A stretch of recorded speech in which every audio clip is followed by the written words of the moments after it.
सिंग सोलंकी साहेब, गणेश पाटील अंबोरे, शंकर फुके साहेब, रामभाऊ सोलंकी आणि कडवा पाटील गव्हाड, राजेंद्रजी गव्हाड, भाऊसाहेब पाटील अंबोरे, अजिनाथ पाटील गव्हाड, शिवाजी पाटील गव्हाड, रफीक पठाण, अबुदार पठाण, बिस्मिल्ला पठाण, कादर पठाण आणि तळेगावची मंडळी।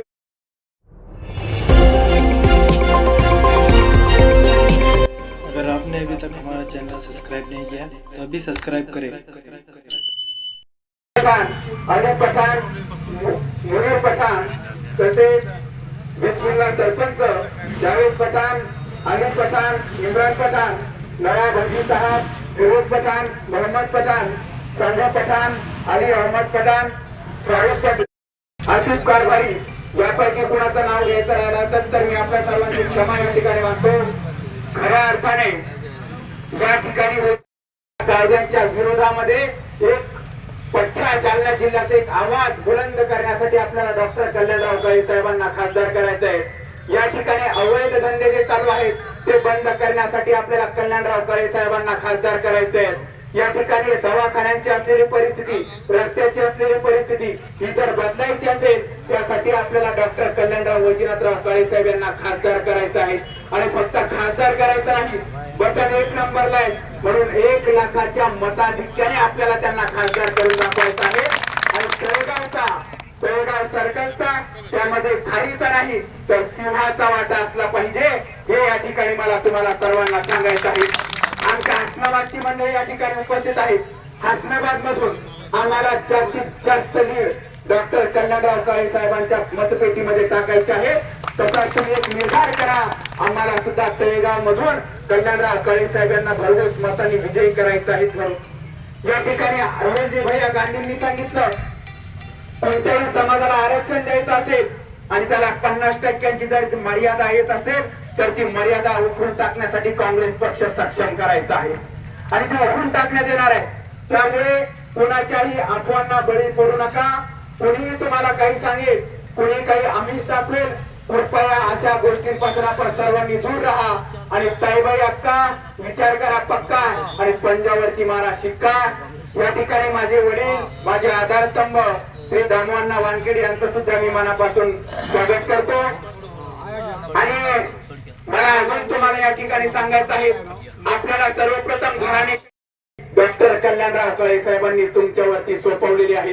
तुम्हीच या लोकसभा मतदारसंघाचे उमेदवार आहात, तुम्हीच या मतदारसंघाचे मतदार आहात, तुम्हीच उद्याचे होणारे खासदार आहात आणि तुम्हीच या जिल्ह्याच्या विकासाचे धागेदोरे सुद्धा तुम्हीच होणार आहात।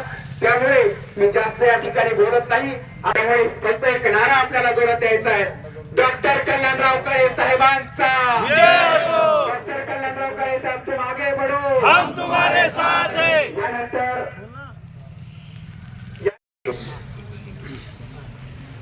जालना जिल्हा, जालना विधानसभा, जालना लोकसभा मतदारसंघाचे इंडिया गठबंधन आघाडीचे अधिकृत उमेदवार आदरणीय कल्याणरावजी काळे साहेब यांच्या प्रचाराच्या पूर्वतयारीची बैठक, एक कॉर्नर बैठक आज आपल्याला तळेगाव मध्ये आपण घेत आहोत। त्या बैठकीला आवर्जून उपस्थित राहिलेले कन्नड तालुक्याचे माजी आमदार तसाच जालना जिल्हा निरीक्षक आदरणीय नामदेवरावजी पवार साहेब, काँग्रेसचे ज्येष्ठ नेते सुभाषरावजी मगरे साहेब, आपल्या विभागाचे इंदिरा काँग्रेसचे ज्येष्ठ नेते भाऊसाहेबदादा सोळुंके, आमचे मित्र अशोकरावजी पवार,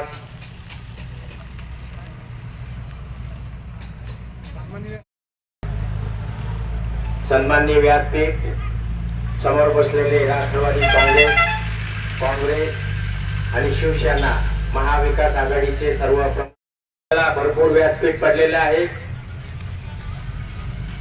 कारण राख वैरीची आहे, वेळ कमी आहे, त्यामुळं मी 1-2 मुद्दे सांगतो.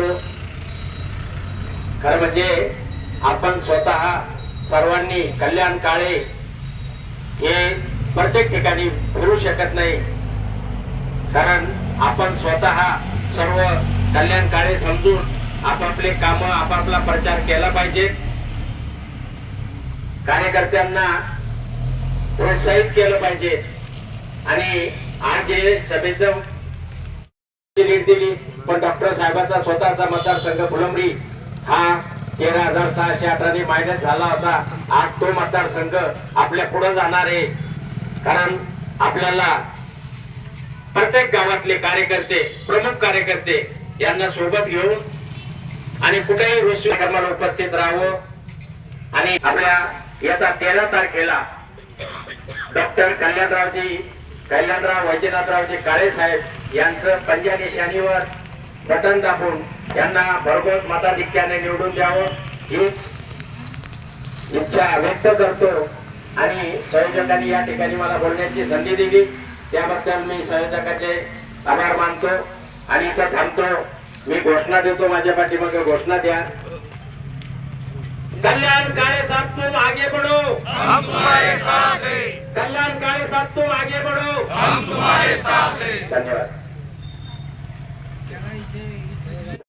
लोकसभा मतदारसंघाची महाविकास आघाडीचे उमेदवार डॉक्टर कल्याणराव काळे साहेब यांच्या प्रचारार्थ ठिकाणी सभा या ठिकाणी आयोजित केली आहे.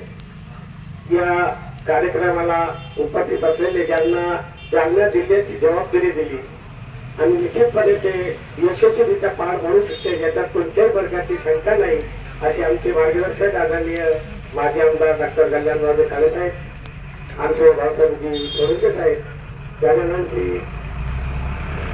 साहेब, आता फोटोग्राफरमध्ये पन्नास पॉर्स आहे. मी त्यांना इशारा केला, मी 2 शब्द या ठिकाणी बोलणार आहे फोटोग्राफच्या येणे.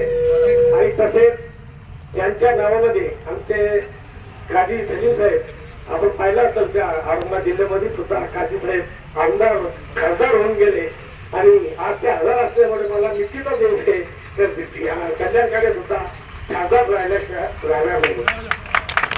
या ठिकाणी सर्वांचे नाव या ठिकाणी मी घेऊ शकतो. सर्व बाकी गावातील सर्व स्त्रियांचे अतिशय सुंदर असं पौष्टिक यांनी केलेलं आहे. त्यांना बशीर नेता सत्य नामले सत्य अभियोग नेता याचे मैं वास्तव या ठिकाणी घेणार नाही, पण आजच्या सध्याची परिस्थिती पाहता आता या ठिकाणी सर्व मार्गदर्शन करणार आहे. पर मैं खुसूसन हमारे भाइयों से ये गुजारिश करने के लिए यहाँ आया हूँ कि मेरा 3रा-4था चक्कर है, आप हमेशा संपर्क में रहते हैं, लेकिन हमारा एक वोट कितना कीमती है, वो वोट की कितनी अहमियत है. और आज मुल्क के ऊपर जो तलवार लटक रही है, जो हमको इस देश से निकालना चाहते हैं, जो हमको 2 नंबर का शराई बनाना चाहते हैं, जो हमारे मदरसों पर बुलडोजर चलाते हैं, हमको सबसे ज्यादा हिस्सा लेने की जरूरत है. ये मत समझो कि रफीक भाई आएंगे, रोम भाई आएंगे, मुनीर भाई आएंगे, वो हमको बोलेंगे कड़वा सेठ ने हमको बोला, नहीं, ये सबसे ज्यादा जिम्मेदारी आप पर है. क्यों कि हमको किसी की देश के अंदर गवाही देना और जुल्म से बचना. अगर गलत बटन तुम्हारे हाथ से दब जाता है तो तुम भी जुल्म वालों के साथ शामिल होंगे और उसका हिसाब तुम कयामत के दिन देना होगा. ये बात बताने के लिए मैं आपको आया हूँ. बहुत सारे वीडियो आप देख रहे हैं. मुल्क की आजादी से पहले इस देश के हम आजाद है. आजाद देश के लिए सबसे ज्यादा अगर कुर्बानियां दी होगी और साथ तो उलमा इकराम ने दी होगी. और इस बार आजादी के पास से पहली बार हमारे बहुत सारे लोग, हमारे जो धर्मगुरु है, वो भी एक इलेक्शन में कूद पड़े हैं. क्योंकि ये जो बोलते हैं कि तुम चले जाओ, देश छोड़ दो. अब ये बात ये देश किसी मुल्क आपका नहीं है. हम यहाँ पैदा हुए हैं और इसी मुल्क में हम जो इसी जमीन पर ये हम इंशाल्लाह दफन होंगे.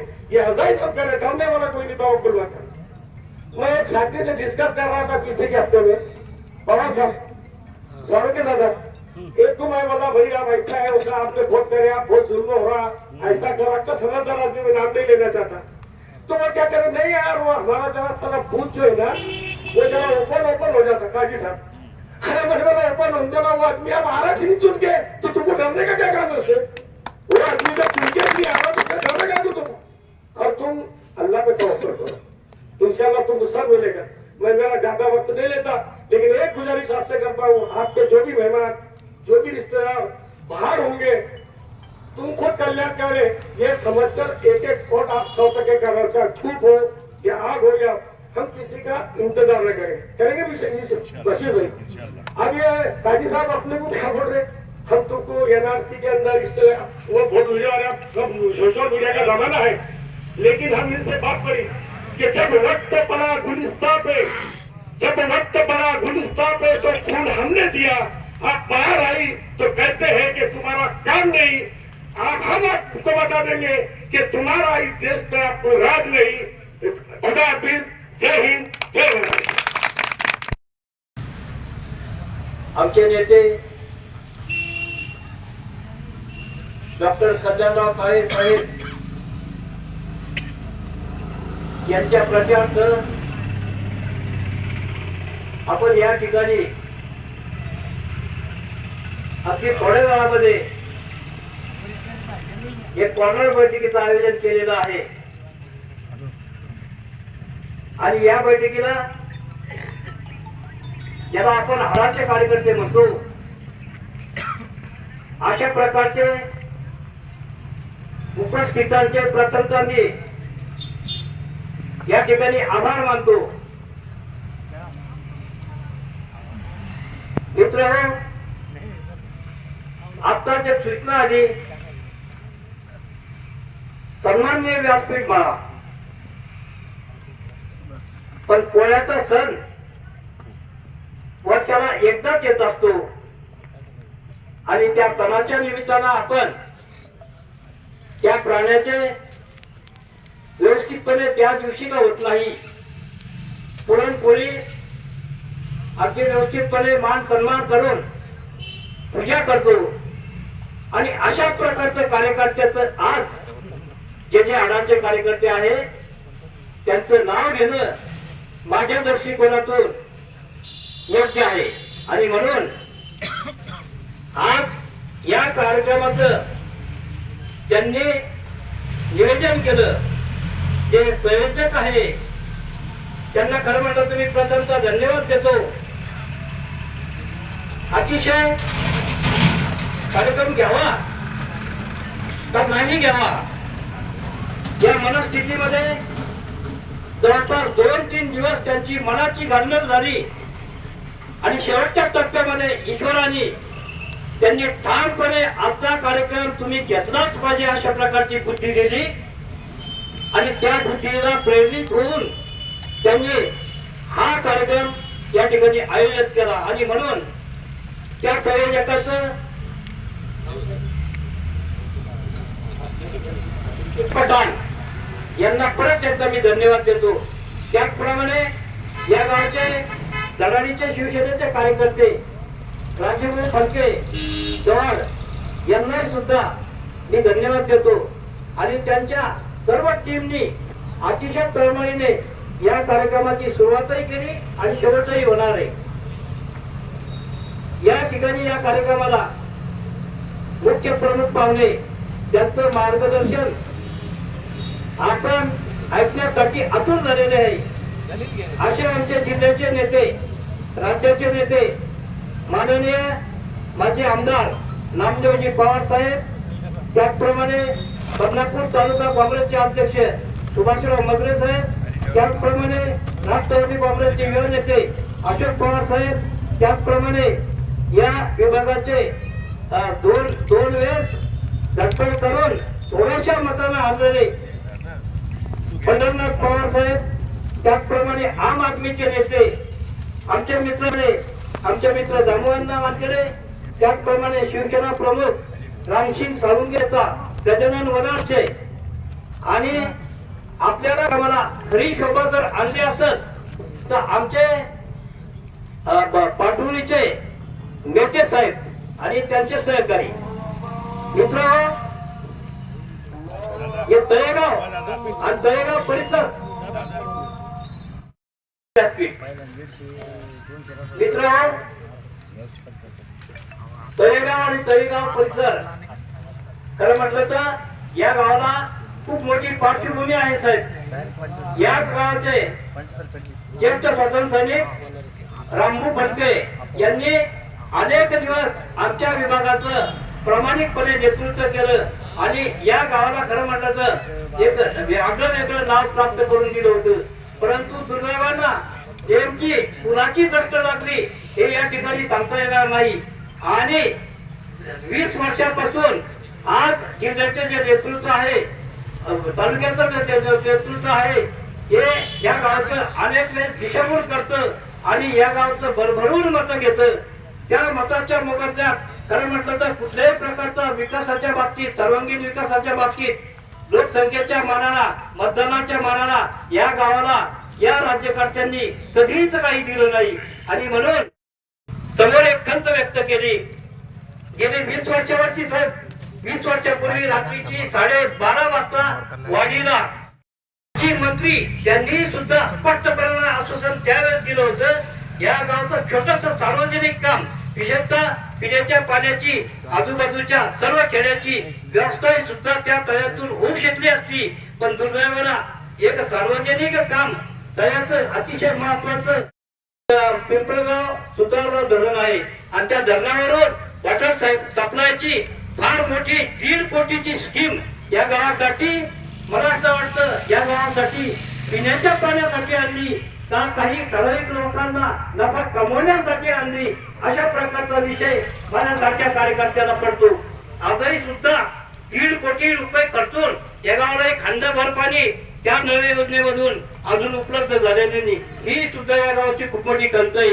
दुसरी एक बाब, हे गाव अतिशय आमच्या भागातलं व्यापारी पेठ आहे आणि म्हणून राष्ट्रीयकृत बँकेची या गावाला खूप मोठी गरज होती.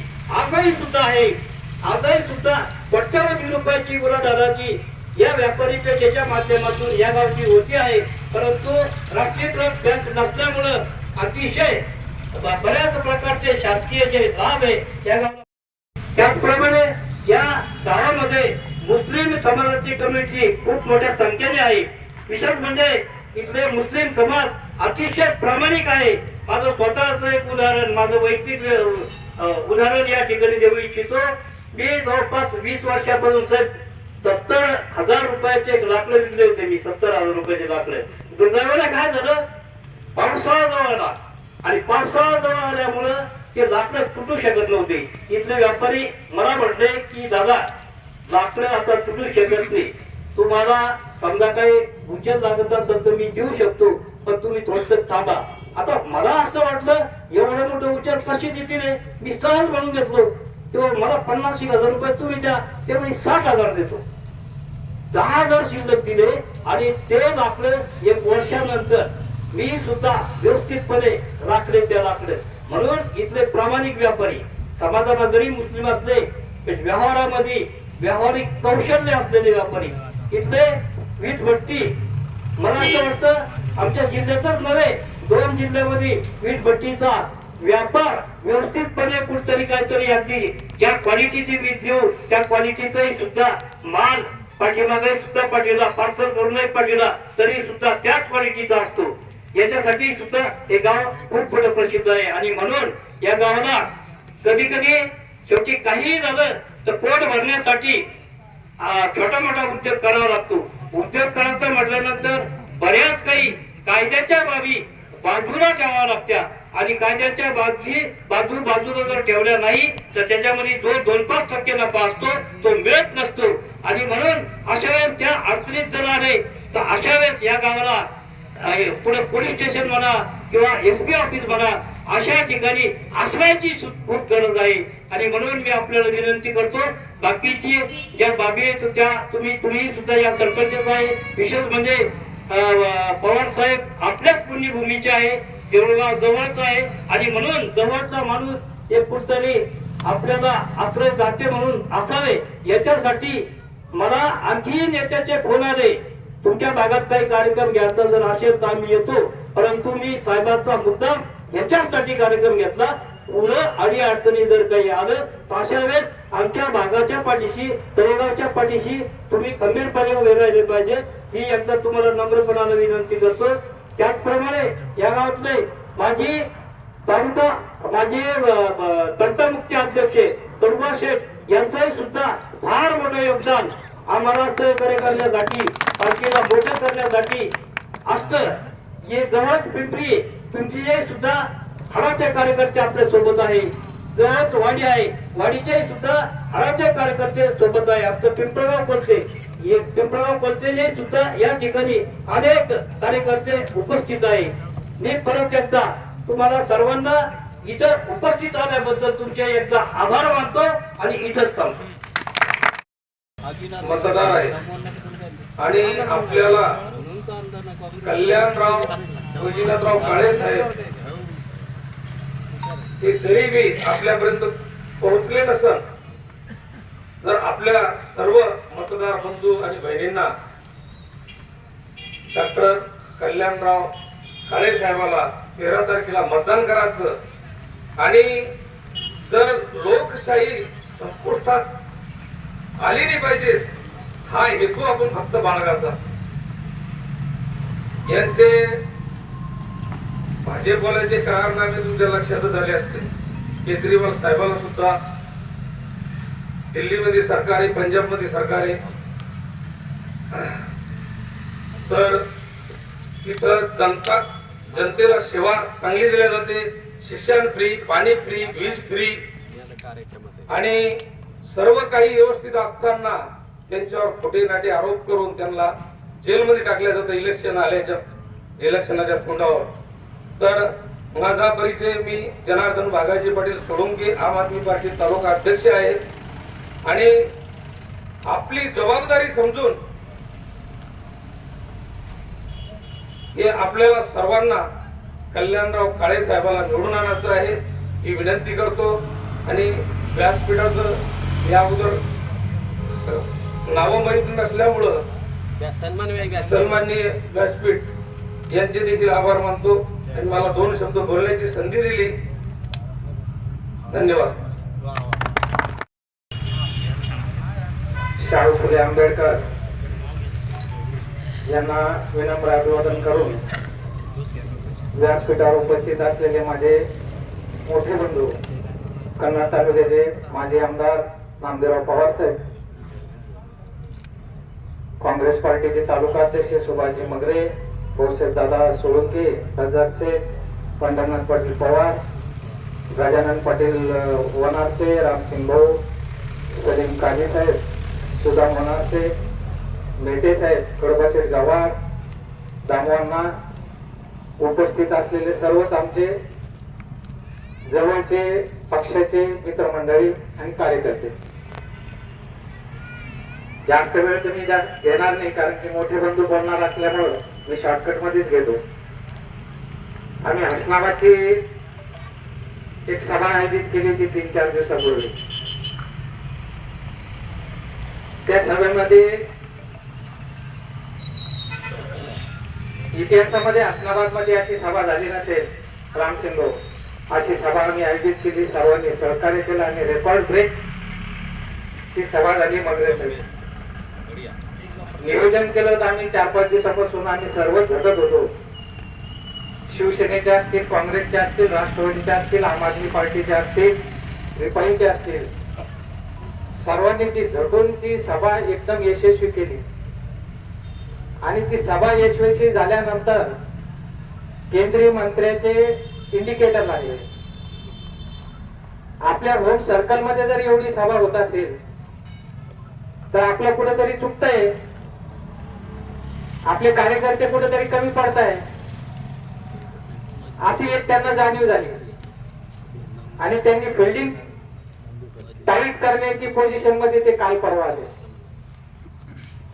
पिंपळगाव सुतारला त्यांनी काल सभा घेतली, जेवणाचं आयोजन केलं. आमची सभा झाली असेल 3-3.5 हजारची, त्यांची 1000च्या पुढे गेली नाही. केंद्रीय मंत्री असताना, आमदार असताना, 2 आमदार असताना, जिल्हा परिषद सदस्य असताना जर त्यांना माणसं भेटत नसेल तर इथंच कुठेतरी आपली जीत झालेली आहे कल्याणकारी साहेबांची.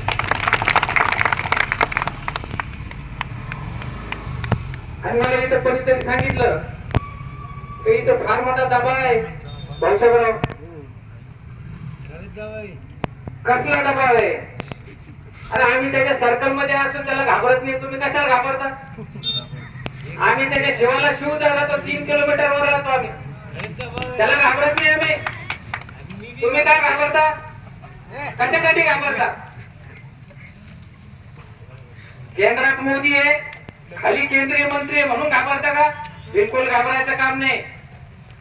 जे घाबरले, ज्यांच्या घोंगड्या त्यांच्या खाली दबलेल्या होत्या, ते घाबरले, त्यांनी प्रवेश केला.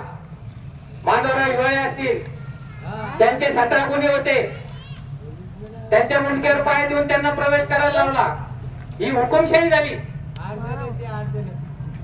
या हुकुमशाहीला कुठेतरी ताब्यात आणायचं असेल तर बाबासाहेब आंबेडकरांनी आपल्याला घटनेचा हक्क दिलेला आहे, मतदान करण्याचा. छत्रपती शिवाजी महाराजांच्या काळामध्ये ज्याच्या मनगटामध्ये जोर होता, ज्याच्या हातात तलवार होती, ते राज्य करायचे अगोदर. ज्याची सेना मोठी असेल, ज्याची युक्ती मोठी असेल, त्याची जी ताकद मोठी असेल, तो राज्य करत होता तलवारीच्या जोरावर, मनगटाच्या जोरावर. ही परिस्थिती आज नाहीये. आज फक्त आपल्याला जायचं, नुसतं बटन दाबायचं आणि आपला राजा बसलायचा. एवढं सोपं काम आपल्याला दिलेले, आणि एवढं सोपं काम दिलेलं असतानाही आपण 35 वर्ष एका माणसाला निवडून देतो. ही शर्मेची बाब आहे. या हसनाबाद सर्कल मध्ये असेल, या तळेगाव सर्कल मध्ये असेल, मधले जर रस्ते पाहिले आपण तर पायी चालता येत नाही, पायी. आणि कशाचा विकास केलाय? आमच्या कल्याण काळे साहेबाला सांगितलं त्यांनी, पेट लावा समोरासमोर आणि विकासाचं बोलूया. अरे त्यांना कशाला आवाहन करता? आमच्या समोर तुम्ही पहिले बसा, आमच्या गावाचा रस्ता झाला का ते बघा. कसला विकास केला तुम्ही आमचा? दमदाटी, ही हुकुमशाही. परवा माझ्या गावातले 20-25 जण बोलून गेले. ते म्हणलं दादा टिपी द्या, आमचं एक पीक वाया गेलेलं आहे टिपी मुळे. राख रांगोळी झाली आमच्या याची पिकाची. त्या माणसाला काय म्हणावं त्या लोकांना? अरे तुमची राख रांगोळी झाली म्हणे, मग माझी राख रांगोळी करायला आले का इथं? ही भाषा, ही हुकुमशाही नाही तर काय? एखादा व्यक्ती राजाकडे जर न्याय मागण्यासाठी गेला तर तो त्या पूर्ण गोष्टीचा विचार करून न्याय देत असतो, त्याला धमकावत नसतो.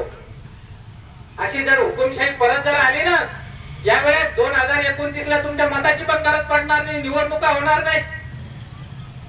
तुम्ही जर आता चुकले तर तुम्ही कायमच्या तुमच्या नशिबाला चुकणार आहात, तुमच्या कुटुंबाला सुद्धा तुम्ही चुकणार आहात, हे लक्षात ठेवा. आणि काय गॅरंटी घेता? 300 रुपयाचा गॅस 1200 रुपये, मोदी की गॅरंटी है? 65 रुपयाचा डिझेल 95 रुपयाला देऊ लागला, ये मोदी की गॅरंटी है? 70 रुपयाचा पेट्रोल 113 रुपयाला देऊ लागला, ये मोदी की गॅरंटी है? अशी कोणती गॅरंटी? थोडा तरी विचार करा. आपले फुलंब्रीचे माजी आमदार कल्याणराव काळे साहेब एक वेळेस उभे राहिले होते, 7000 मतांना पडले होते. पूर्ण जालना जिल्ह्याला त्याची तुकतुक आज बी सतावती आहे. आम्ही मेटे साहेब एवढं निष्ठेनं काम केलं होतं या तालुक्यामध्ये. पूर्ण इकडं जाफराबाद असेल, भोकरदन असेल, बदनापूर, जालना, अंबड, पोट खिडकीने लोकांनी कामं केली, मतदान केलं. पण फुलंब्रीच्या मध्ये काही चूक झाली असेल, त्या चुकीचे परतभाव आम्हाला 10 वर्ष भोगावा लागतोय, 15 वर्ष. आता ती चूक होऊ देऊ नका. आजही आम्ही एवढं रक्ताचं पाणी करून फिरतोय इथं. कशासाठी? तुमच्यासाठी फिरतोय, शेतकऱ्यांसाठी फिरतोय.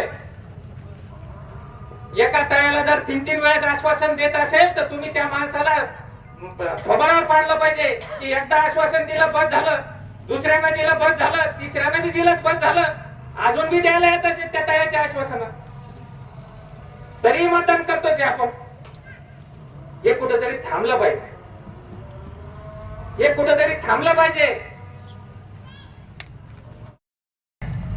एक कोट आणायचं जमा करून मतपेटीत टाकायचे. अटल बिहारी वाजपेयी एका मताने पडले होते. भले आपले लीड आज उमेदवार आपला 2 लाखाच्या पुढे चालला असेल लीड ना, पण त्या भरोश्यावर आपण राहू नका. मतदान आणा, जमा करा, पेटीत टाका आणि मग बघूया निकाल पुढचा.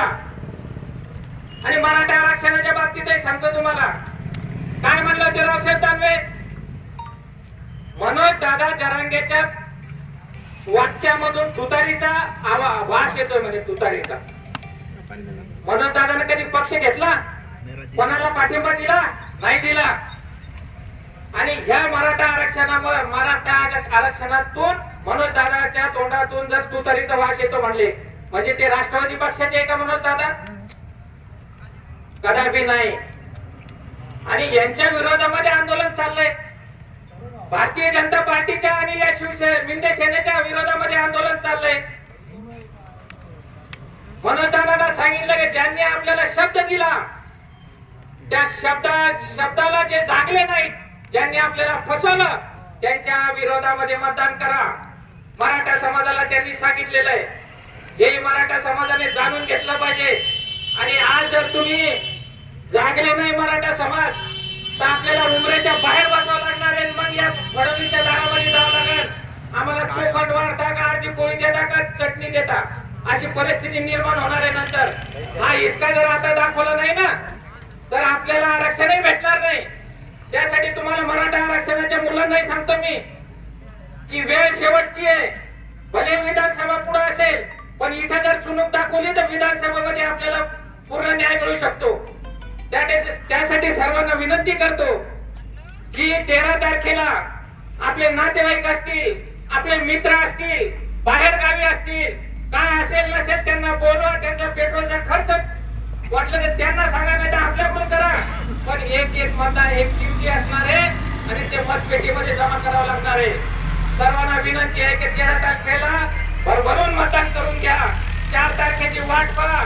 5 तारखेला आपले कल्याणराव काळे साहेब हे नवीन खासदार या मतदारसंघामध्ये असणार आहे. आणि काही घाबरायचं काम नाही. खासदार साहेब एकदा झाले की मग आम्ही बॉक्स पेटला होतो त्याच्या डोंगाखाली. काही चिंता नका करू तुम्ही. कोणाला काही फोन आला असं घाबरण्याचा किंवा धमकीचा तर आम्हाला सांगा, आम्ही तुमच्या सोबत राहतो. आम्हाला येत नाही का तरी पण आम्ही घाबरत नाही. पोलीस पाटील काही असो मतदान करून घ्या, भरभरून मतदान करा. एवढंच बोलतो आणि थांबतो. जय हिंद जय महाराष्ट्र. त्याच्या पाठीमागे फक्त तुम्ही जय म्हणायचं. महाविकास आघाडीचा, इंडिया आघाडीचा, जालना लोकसभा मतदारसंघाचे लोकप्रिय उमेदवार डॉक्टर कल्याणराव काळे यांच्या प्रचारानिमित्त आपण इथं सगळे जमलेलो आहोत. मित्रांनो, फार वैऱ्याची रात्र आहे बरं का, कारण तुमच्याकडे फार मोठा धाक आहे म्हणते. परंतु काही घाबरायचं काही कारण नाहीये. तुमच्या पाठीमाग असे पवार साहेबांसारखे लोक उभे आहेत. काही घाबरायचं कारण नाही. आणि घाबरायचं कशासाठी हो? काय घाबरायचंय? आपल्याला फक्त मतदान करायचंय. मतदान कोणाला करतो हे कळतं का? तर त्यामुळं काही घाबरायचं कारण नाहीये मित्रांनो.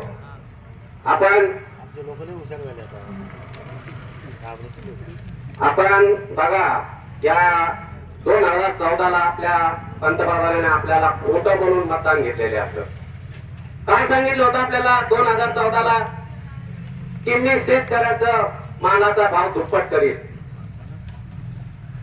बेरोजगाराला 2 कोटी रोजगार देऊ. झालं काय? झालं नाही. की महागाई कमी करू. झाली का महागाई कमी?